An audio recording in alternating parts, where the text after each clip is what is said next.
নমস্কার বন্ধুরা, BP food কিচেনে সবাইকে স্বাগত। আজ আমি বানাবো মাশরুম দিয়ে ফুলকপির ঝোল। তো পুরো ভিডিওটা দেখতে থাকুন। এটি কিন্তু খেতে খুবই ভালো লাগে গরম গরম ভাত, রুটি যে কোনোর সাথেই। তো ভালো লাগলে প্লিজ লাইক এবং চ্যানেলটিকে সাবস্ক্রাইব করে দেবেন। সবার প্রথমে এখানে নিয়েছি ফুলকপি আর আলু। ফুলকপিগুলোকে কেটে নিয়েছি, আলুগুলোকেও লম্বা লম্বা করে কেটে ধুয়ে পরিষ্কার করে নিয়েছি। এক প্যাকেট মাশরুম নিয়েছিলাম এখানে, সেগুলোকেও ভালো করে আমি ধুয়ে পরিষ্কার করে নিয়েছি গরম জলে, আর উপরের খোসাগুলোকে ভালো করে ছাড়িয়ে নিয়েছি। এবারে এখানে কড়া বসিয়ে দিয়েছি, তাতে দিয়ে দিচ্ছি সরষের তেল।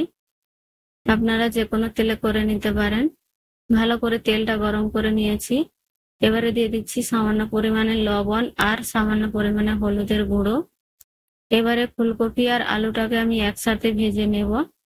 এখানে আমি অল্প নিয়েছি, তাই একসাথেই ভেজে নিচ্ছি। আপনারা বেশি পরিমাণে নিলে আলাদা আলাদা ভেজে নিতে পারেন।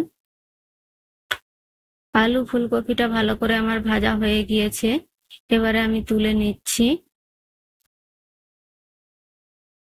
ওই তেলেতেই আমি মাশরুমগুলোকেও ভেজে নেব।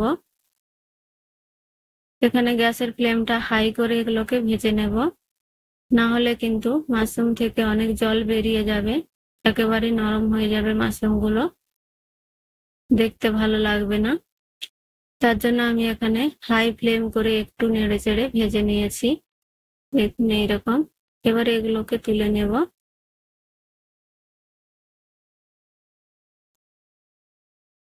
ওই কড়াতেই আবারও দিয়ে দিচ্ছি এখানে সামান্য পরিমাণে সরষের তেল। তেলটা ভালো করে গরম হলে এবারে দিয়ে দিচ্ছি এখানে পেঁয়াজ কুচি। পেঁয়াজটাকে ভালো করে লাল লাল করে ভেজে নেব। পেঁয়াজটা আমার লাল লাল করে ভাজা হয়ে গিয়েছে। এবারে এখানে দিয়ে দিচ্ছি আমি আদা, রসুন আর টমেটো একটা পেস্ট করে রেখেছিলাম। এবারে সবকে একসাথে ভালো করে ভেজে নেব। সবগুলো আমার ভালো করে ভাজা হয়ে গিয়েছে। এবারে দিয়ে দেবো এখানে সামান্য পরিমাণে জল, আর দিয়ে দিচ্ছি এখানে হলুদের গুঁড়ো, আর দেবো এখানে লঙ্কার গুঁড়ো, আর দিচ্ছি ধনের গুঁড়ো। এবারে দিয়ে দিচ্ছি এখানে গরম মশলা গুঁড়ো, আর দেবো স্বাদ মতো লবণ। সব আমি হাফ চামচ করে দিয়েছি। এবারে মশলাটা ভালো করে এখানে কষিয়ে নেব।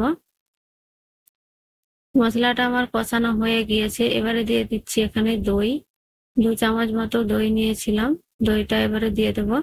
এখানে গ্যাসের ফ্লেমটাকে কিন্তু একেবারে লো করে দিয়েছিলাম। এবারে সব ভালো করে কষিয়ে নেব। মশলাটা আমার ভালো করে কষানো হয়ে গিয়েছে, তেল ছেড়ে গেছে।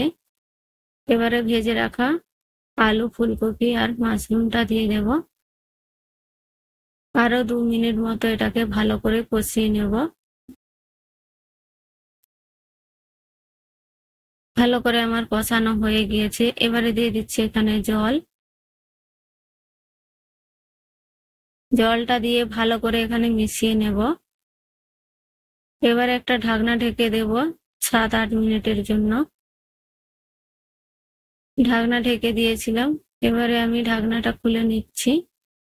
এবারে চেক করে নেব সবকিছু সিদ্ধ হয়েছে কিনা। আলুগুলো আমার সিদ্ধ হয়ে গিয়েছে। এবার গ্যাসের ফ্লেমটা এখানে বন্ধ করে দেব।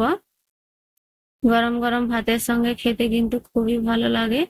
তো আপনারাও একবার এইভাবে ট্রাই করতে পারেন। ভালো লাগলে প্লিজ লাইক এবং চ্যানেলটিকে সাবস্ক্রাইব করে পাশে থাকবেন। পাশের বেল আইকনটা টিপে দেবেন আমার নতুন নতুন ভিডিও নোটিফিকেশন পাওয়ার জন্য। একটা কমেন্ট করবেন, লাইক করবেন। Thank you.